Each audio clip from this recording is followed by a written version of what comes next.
zay ny amin'iny farany makasika ny azakazajeovaly ny PMU ny tinambara dia Tontona goavana indray no atolotry ny piti atolotra ho an'ny pitiny azakazajeovaly raha ny fantatra tokoa dia miamitombo amin'izao fotoana izao ny mpankafy ity lalao azakazajeovaly ity indro fanadihadiana anankiray makasika izay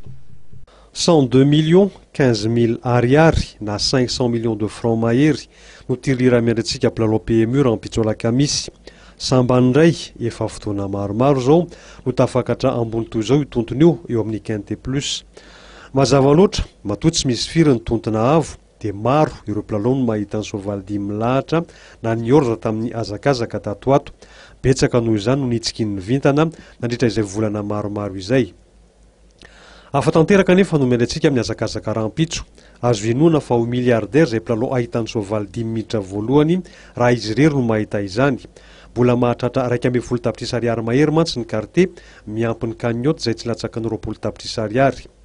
plano hifanana ny soavaly rahampitso any amin'ny kianjany 5 clous 520 metatra ny alavirandalana ary soavaly 940 monja no andray ny fiangana orinasa PMU Madagasikara manentana andretra manerana nosy indrindra ianao izay mijery ny fahita lavitra ma TV amin'izao olo izao fa tsy misy vola be raisy potsy loatra an'io alakamisy io 9 mpandray anjara safidy any aminao sisa ireo mpamina vina rehetrarehetra efa nanome indrindra ny teto ma TV miaraka amin'ny monsieur Mam Razaf 2 tapitrisa alakamisy miandry anao ny point de vente PMU manerana ny nosy 510 millions tandremy sao tara fa iny atsasaka miliara mbola misy ny programa zarena raha mpitsolaka misy eny amin'ny teoram-pivarotana PMU ary mifarana amin'ny rora sasantolakandro kosa ny fandraisantsika anjara